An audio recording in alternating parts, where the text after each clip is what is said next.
Good evening, everybody. Cybersecurity news, family centered at 6 p.m. every weekday.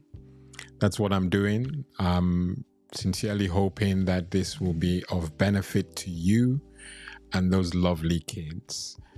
So every month, every day, every weekday, we'll have a theme and we'll just focus on that theme and then just go from there. And then, of course, when live news or live updates come on the scene, I'll make sure that you're well informed. The target, as I fine-tune this, will be ultimately 3 minutes. Today may be longer because it's our first, and I'm trying as much as possible not to script it so that it's not too wooden. I don't have those amongst the community who want me to be livelier. Okay? This will be fresh news and it will be relevant news targeting, like I mentioned, families. Today, we're focusing on phishing emails. Phishing emails, and recognizing phishing emails, no doubt, is something that many of us need to really take up a new level, because it's become a huge distraction and now it's beginning to affect our kids. So we really do have to make sure that we are protecting ourselves and our kids from online scams that are inherent in phishing emails. Okay, so the first thing that you need to do, and I'm going to whisk through these, is looking at a sender address. So emails are always sent by somebody. So if you look at the sender address, if something is off, you should be able to pick that up, usually from a mile away. An example will be support@paypal1.com. I'll let that stew. What's odd about that? Support@paypal1.com. No? All right, it's supposed to be paypal.com. PayPal1 seems like a mistake. If paypal.com is taken as a domain, then PayPal1 seems to be rogue. Okay, so those are the sort of things you've got to watch out for. Check the sender's email address carefully, all right?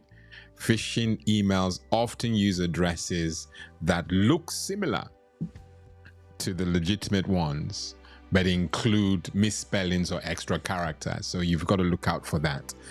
Another thing that's inherent in phishing emails will be the generic greetings. If someone knows me, they'll call me by name, Mr. Lawrence.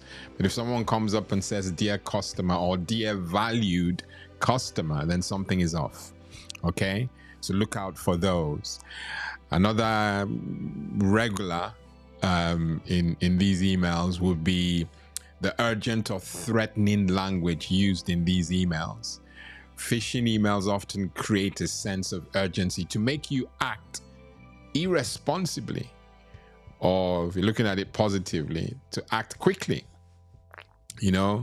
Threatening or urgent language like your account will be suspended if you don't respond immediately, giving you an unreasonable timeline to do that.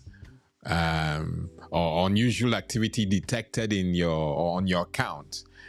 Please respond or verify your account now. Urgent and immediate, those things don't work and often are out to get you. All right.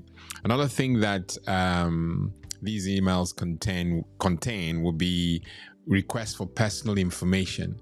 Legitimate companies, you see it everywhere, will never ask you for personal information. And so if one does, then there's something off, okay? Because they all ought to follow the same, best practices. And if the company that's sending you this email is not doing that, then there's a problem, okay? Another regular in these emails would be poor grammar and spelling. Look out for typos.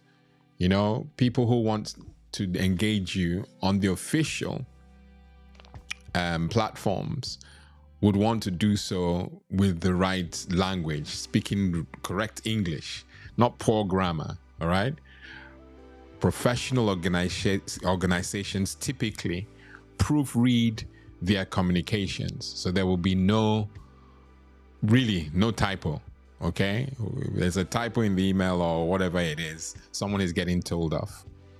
Another regular in these emails would be suspicious links.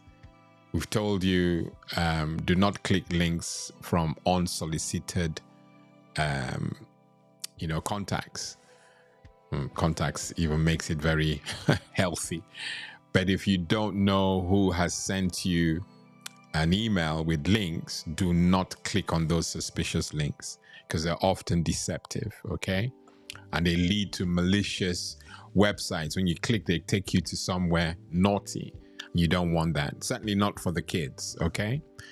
So I thought I'll give you that. Maybe I should add one. When you get those emails that say too good to be true offers, emails claiming that you get ABCD, or that you've won the lottery, you won a prize. Those are dodgy, okay? Thought I'll add that one. But yes, those are the things that these phishing emails will often, contain. And if you are now, I've educated you somewhat, you should look out for those things, and that will certainly help. So if you see a suspicious email like that, which you've identified by the tips I've given you, what do you do? Okay.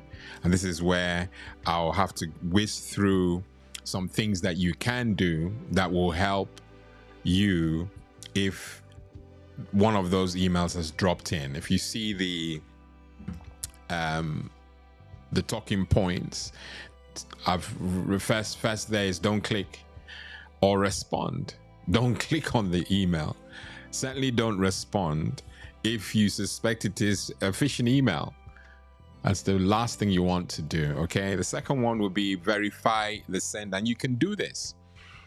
You don't have to verify the sender by sending them a response using the same email. You can go offline, or at least away from your email, and Google this company and find out if, when you get the number, call the number, not the one in the email, call the number from the website, as long as you've confirmed that it is the right website, and find out if they sent the email and what it's all about. That little effort will definitely save you, okay? A third is mark as spam. You have the opportunity on these emails to right click and report as spam or mark as spam. Some even allow you block the sender. Yeah. So these things are all there for you to use to prevent the harm that these rogues intend to cause. Okay. Another item that will be delete the email. It's in there and it's a good thing to have, but certainly don't make it the first, because you need to gather intelligence so that you can work with information. If you delete the email, then you've not learned anything. But that must be fundamentally an item in your weapon box. You have to delete the email when you finish. Don't click. Just study as much as you can without doing it. If you delete the email, it's not a bad thing.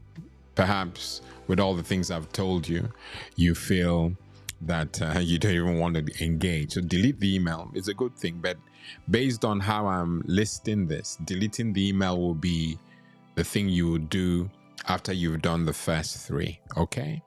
All right. So a fifth, and certainly not the last, will be educate family members. We've got to educate everyone that's in the house, connected to you by way of being a family member. Educate them about phishing emails, email best practices, and all the things that I've listed. Let them know, that these things are dangerous. These things can be tackled if you work as a team. I know that you will do this, okay? I know you can do this. So phishing emails are a huge problem. Really, every year it just keeps increasing. These guys are innovating as time is ticking. And so we've got to also educate ourselves and be prepped. You know, some emails look so real and it's just one or two things that are off. But these key tips I've given you will help you along, okay? All right. I can't see that there's any other thing to follow this, but please feel free to send in your comments and questions. I intend to, on the community tab, highlight the need for any questions, and you can send it in and we can cover it on the days that we gather. Like I said, this is supposed to be just 3 minutes, and you'll find that it will constantly, by day, every 5 days in the week, it will get shorter and shorter until it gets to the 3-minute level. Today is our first. Forgive that it is longer, but I'm sure you won't mind at all. Okay, I've been your host, and I'll be hosting this, so help me God, every weekday at 6 p.m. Okay? Take care and keep those kids safe. God bless and goodbye.